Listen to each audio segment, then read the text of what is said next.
ನಿವೇದಿತಾ ಗೌಡ ಸದಾ ಸುದ್ದಿಯಲ್ಲಿರೋ ಬೆಡಗಿ. ಇತ್ತೀಚೆಗಂತೂ ಸೋಷಿಯಲ್ ಮೀಡಿಯಾದಲ್ಲಿ hot photo video share ಮಾಡಿ ಪಡ್ಡೆ ಹುಡುಗರ ನಿದ್ದೆಗೆಡಿಸ್ತಾ ಇದ್ದಾರೆ ಆದ್ರೀಗ ನಿವೇದಿತಾ ಗೌಡ ಸರಿಯಾಗಿ ಬಕ್ರ ಆಗಿದ್ದಾರೆ. ಬಟರ್ ಫ್ರೂಟ್ ಅಂತ ಬದನೆಕಾಯಿ ತಿಂದಿದ್ದಾರೆ. ಅಷ್ಟಕ್ಕೂ ನಿವೇದಿತಾ ಗೌಡ ಬದನೆಕಾಯಿ ತಿಂದಿದ್ದೆಲ್ಲಿ, ಬಕ್ರ ಮಾಡಿದ್ದು ಯಾರು ಅನ್ನೋದನ್ನ ಹೇಳ್ತೀನಿ. ನಾನು ಶ್ವೇತಾ. ನೀವು ಸುದ್ದಿ ಅನ್ನದ ಸಬ್ಸ್ಕ್ರೈಬರ್ ಆಗೋದಕ್ಕೆ ಮರಿಬೇಡಿ.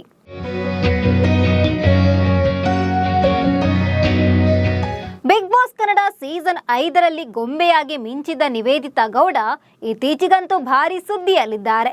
ತನ್ನ ಬ್ಯೂಟಿ ಮತ್ತು ಗ್ಲಾಮರಸ್ ಲುಕ್ಗಳಿಂದ ನಿವೇದಿತಾ ಗೌಡ ವೇಗವಾಗಿ ಸೋಷಿಯಲ್ ಮೀಡಿಯಾದಲ್ಲಿ ಹೊಸ ಟ್ರೆಂಡ್ ಸೆಟ್ ಮಾಡಿದ್ದಾರೆ. ಚಂದನ್ ಶೆಟ್ಟಿಯಿಂದ ಡಿವೋರ್ಸ್ ಪಡೆದ ಬಳಿಕ ನಿವಿ ಸಿಂಗಲ್ ಆಗೇ ಇದ್ದಾರೆ. ಹಾಗಂತ ಅವರ ಲೈಫ್ನಲ್ಲಿ ಎಂಜಾಯ್ಮೆಂಟ್ಗೇನು ಕಡಿಮೆ ಇಲ್ಲ.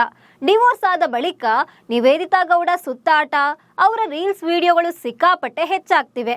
ಯಾರು ಏನೇ ಹೇಳಿ, ಎಷ್ಟು ಬೇಕಾದರೂ ಕೆಟ್ಟದಾಗಿ ಕಾಮೆಂಟ್ ಮಾಡಲಿ, ಟ್ರೋಲ್ ಆದರೂ ಆಕೆಯದ್ದು ಡೋಂಟ್ ಕೇರ್ ಅನ್ನೋ ಮನಸ್ಥಿತಿ. ಪ್ರತಿದಿನ ಒಂದಲ್ಲ ಒಂದು ರೀಲ್ಸ್ ಪೋಸ್ಟ್ ಮಾಡ್ತಾನೆ ಇರ್ತಾರೆ. ಇದೀಗ ನಿವೇದಿತಾ ಗೌಡ ಟ್ರೋಲ್ ಪೇಜ್ಗಳಿಗೆ ಮತ್ತೊಂದು ಕಂಟೆಂಟ್ ಕೊಟ್ಟಿದ್ದಾರೆ. ಬಟರ್ ಫ್ರೂಟ್ ಅಂತ ಬದನೆಕಾಯಿ ತಿಂದಿದ್ದಾರೆ. ನಿವೇದಿತಾ ಗೌಡ ಹಾಗೂ ಮಜಾ ಭಾರತ ಮಾಜಿ ಸ್ಪರ್ಧಿ ಪ್ರಶಾಂತ್ ಕೆಲ ದಿನಗಳ ಹಿಂದೆ ಬಿಗ್ ಬಾಸ್ ಸ್ಪರ್ಧಿ ಧನರಾಜ್ ಆಚಾರ್ ಮನೆಗೆ ಹೋಗಿದ್ರು. ಈ ವೇಳೆ ಫುಲ್ ಎಂಜಾಯ್ ಮಾಡಿದ್ದಾರೆ.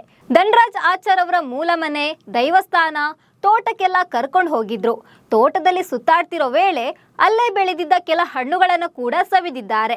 ಈ ವೇಳೆ ಪ್ರಶಾಂತ್ ಹಾಗೆ ಧನರಾಜ್ ಆಚಾರ್ ಅವರ ಜಗ್ಗ ಚಿಕ್ಕ ಸರಿಯಾಗಿ ಬಕ್ರ ಮಾಡಿದ್ದಾರೆ. ಗಿಡದಲ್ಲಿ ಬೆಳೆದಿದ್ದ ಬದನೆಕಾಯಿಯನ್ನು ತೋರಿಸಿ ಇದು ಬಟರ್ ಫ್ರೂಟ್, ತುಂಬಾನೇ ಟೇಸ್ಟಿ ಅಂತ ಹೇಳಿದ್ದಾರೆ. ಬಳಿಕ ಬದನೆಕಾಯಿಯನ್ನು ಕೊಟ್ಟು ಟೇಸ್ಟ್ ಮಾಡಿ ಅಂದಿದ್ದಾರೆ. ಬದನೆಕಾಯಿ ಬೇರೆ ಬಲಿತು ಹಳದಿ ಕಲರ್ಗೆ ಟರ್ನ್ ಆಗಿತ್ತು. ಹೀಗಾಗಿ ನಿವೇದಿತಾ ಗೌಡ ಅವರ ಮಾತನ್ನ ನಂಬಿ ತಿಂದು ಬಿಟ್ಟಿದ್ದಾರೆ. ಟೇಸ್ಟ್ ಚೆನ್ನಾಗಿದೆ ಅಂತ ಹೇಳಿದ್ದಾರೆ. ಬಳಿಕ ಇದು ಬಟರ್ ಫ್ರೂಟ್ ಅಲ್ಲ, ಬದನೆಕಾಯಿ, ನಾವು ಬಕ್ರ ಮಾಡಿದ್ದು ಅಂತ ಹೇಳಿದ್ದಾರೆ. ಇದರಿಂದಾಗಿ ನಿವೇದಿತಾ ಗೌಡ ಶಾಕ್ ಆಗಿದ್ದಾರೆ. ಬಳಿಕ ನೀವು ಚೆನ್ನಾಗಿದೆ ಅಂತ ಹೇಳಿದಕ್ಕೆ ನಾನು ಟೇಸ್ಟ್ ಮಾಡಿ ಚೆನ್ನಾಗಿದೆ ಅಂತ ಹೇಳಿದೆ, ಆಕ್ಚುಲಿ ಚೆನ್ನಾಗಿಲ್ಲ ಅಂತ ಹೇಳಿದ್ದಾರೆ. ಈ ವಿಡಿಯೋವನ್ನ ಪ್ರಶಾಂತ್ ತಮ್ಮ ಯೂಟ್ಯೂಬ್ ಚಾನೆಲ್ನಲ್ಲಿ ಅಪ್ಲೋಡ್ ಮಾಡಿದ್ದಾರೆ. ಈ ವಿಡಿಯೋ ನೋಡಿದ ಅನೇಕರು ನಿವೇದಿತಾ ಗೌಡಗೆ ತರಕಾರಿ ಯಾವುದು, ಹಣ್ಣು ಯಾವುದು ಅಂತ ಫೈಂಡ್ ಮಾಡೋದಿಕ್ಕೂ ಬರೋದಿಲ್ವಾ, ಹೀಗೆಲ್ಲ ಆದ್ರೆ ತುಂಬಾ ಕಷ್ಟ ಇದೆ ಅಂತ ಕಾಮೆಂಟ್ ಮಾಡಿದ್ದಾರೆ. ಅಂದ್ಹಾಗೆ ನಿವೇದಿತಾ ಗೌಡ ಯಾವತ್ತೂ ಅಡುಗೆ ಮನೆಗೆ ಕಾಲಿಟ್ಟವರಲ್ಲ.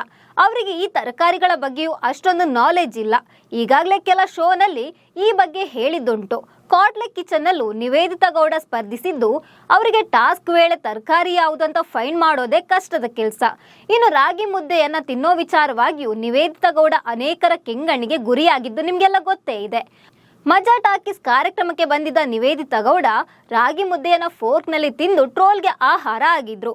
ಅದಾದ ಬಳಿಕ ಬಾಯ್ಸ್ ವರ್ಸಸ್ ಗರ್ಲ್ಸ್ ಶೋನಲ್ಲೂ ಉಗುರಲ್ಲಿ ನಿವೇದಿತಾ ಗೌಡ ಜಾಮೂನು ತಿನ್ನಿಸಿದ್ದು, ಬಾಳೆಹಣ್ಣು ಕಟ್ ಮಾಡಿದ್ದು ಭಾರಿ ಚರ್ಚೆಗೆ ಗ್ರಾಸವಾಗಿತ್ತು.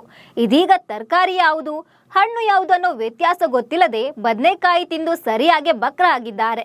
ಇನ್ನಾದ್ರೂ ನೀವು ಸ್ವಲ್ಪ ಸಾಮಾನ್ಯ ವಿಚಾರಗಳನ್ನ ತಿಳ್ಕೊಂಡ್ರೆ ಒಳ್ಳೇದು, ಇಲ್ಲಾಂದ್ರೆ ಮತ್ತೆ ಹೀಗೆ ಬಕ್ರ ಆಗೋದು ಪಕ್ಕ ಅಂತ ಅವರ ಫ್ಯಾನ್ಸ್ ಹೇಳ್ತಿದ್ದಾರೆ. ಈ ಬಗ್ಗೆ ನಿಮ್ಗೆ ಏನನ್ನಿಸ್ತಿದೆ ಅಂತ ಕಾಮೆಂಟ್ ಮಾಡಿ. ನಮಸ್ಕಾರ.